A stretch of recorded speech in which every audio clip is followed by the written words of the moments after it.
नमस्कार। आज तारीख है 30 अप्रैल दिन गुरुवार। आप सुन रहे हैं द लेंस का न्यूज पॉडकास्ट राउंड अप, जहां होगी खबरें देश दुनिया की। महिला आरक्षण विधेयक पर यूपी और छत्तीसगढ़ विधानसभा में विशेष सत्र बुलाया गया। छत्तीसगढ़ के मुख्यमंत्री विष्णुदेव साय ने गुरुवार को विधानसभा में शासकीय संकल्प पेश करते हुए कहा कि परिसीमन की प्रक्रिया पूरी होने के बाद लोकसभा और सभी विधानसभाओं में महिलाओं को 1/3 आरक्षण तत्काल प्रभाव से लागू किया जाना चाहिए।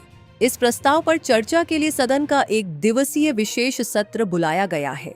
विपक्ष के नेता चरणदास महंत ने आरोप लगाया कि उन्होंने भी इसी विषय पर संकल्प पेश किया था, जिसमें मौजूदा सीटों पर ही 33% आरक्षण देने की मांग की गई थी, लेकिन उनके संकल्प पर कोई विचार नहीं किया गया। इस दौरान उत्तर प्रदेश के मुख्यमंत्री योगी आदित्यनाथ ने महिलाओं के सशक्तिकरण के लिए केंद्र और राज्य सरकारों की योजनाओं का जिक्र करते हुए कहा कि पिछले वर्षों में 10 करोड़ महिलाओं को मुफ्त LPG कनेक्शन, 50 करोड़ महिलाओं को आयुष्मान भारत योजना और 80 करोड़ लोगों को मुफ्त राशन जैसी सुविधाएं दी गई हैं। ईरान के सुप्रीम लीडर मुज्तबा खामेनेई ने एक लिखित बयान जारी कर कहा कि उनका देश अपनी परमाणु और मिसाइल क्षमता से किसी भी हालत में पीछे नहीं हटेगा। खामेनेई ने अपनी इस ताकत को देश की संपत्ति बताया और कहा कि ईरान हर स्थिति में इसकी रक्षा करेगा। उन्होंने आगे कहा कि हॉर्मुज स्ट्रेट में अब एक नया दौर शुरू हो गया है, जो इलाके में शांति, तरक्की और आर्थिक फायदे लाएगा। साथ ही उन्होंने अमेरिका के सैन्य ठिकानों को कमजोर बताते हुए कहा कि जो खुद अपनी सुरक्षा नहीं कर सकते, वे इस क्षेत्र के अन्य देशों को सुरक्षा देने का दावा कैसे कर सकते हैं। सुप्रीम कोर्ट ने 15 साल की रेप पीड़िता को 30 हफ्ते की गर्भावस्था में अबॉर्शन कराने की अनुमति देने वाले अपने फैसले को चुनौती देने वाली एम्स की याचिका पर सुनवाई से इनकार कर दिया। चीफ जस्टिस सूर्यकांत की बेंच ने कहा कि नाबालिग लड़की को जबरन मां बनने के लिए मजबूर नहीं किया जा सकता।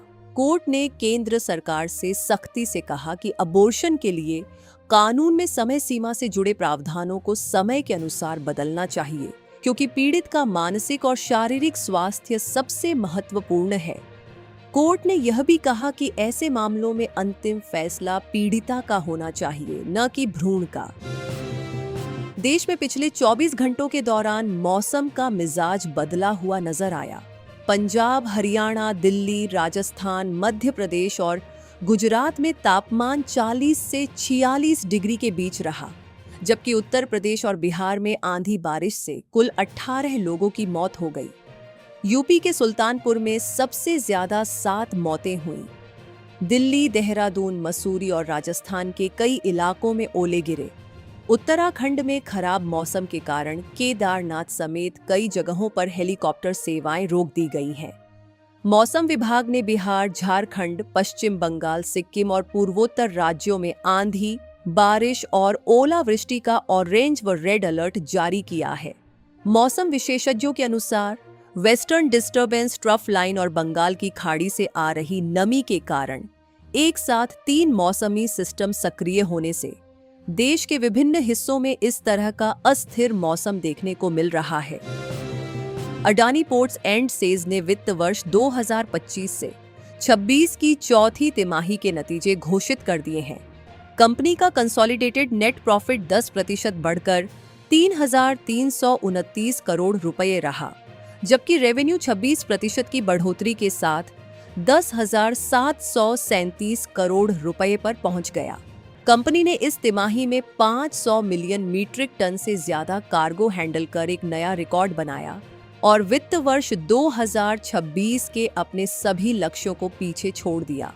बोर्ड ने वित्त वर्ष 2025 से 26 के लिए 7.50 रुपए प्रति शेयर के डिविडेंड की सिफारिश भी की है।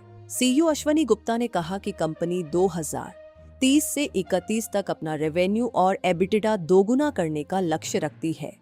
नतीजों के बाद अडानी पोर्ट्स का शेयर 0.87% बढ़कर 1,675 रुपए पर बंद हुआ। तो आज के लिए बस इतना ही। कल होगी मुलाकात नई खबरों के साथ। खबरों को विस्तार से पढ़ने के लिए विजिट करिए हमारी वेबसाइट thelens.in। YouTube के अलावा हमारे पेज को X, Facebook और Instagram पर भी फॉलो करें। शुक्रिया। देश दुनिया की रखे खबर हर रोज हर शाम कानो कान सुनते रहें द लेंस पॉडकास्ट। रहे अपडेट लेंस के साथ।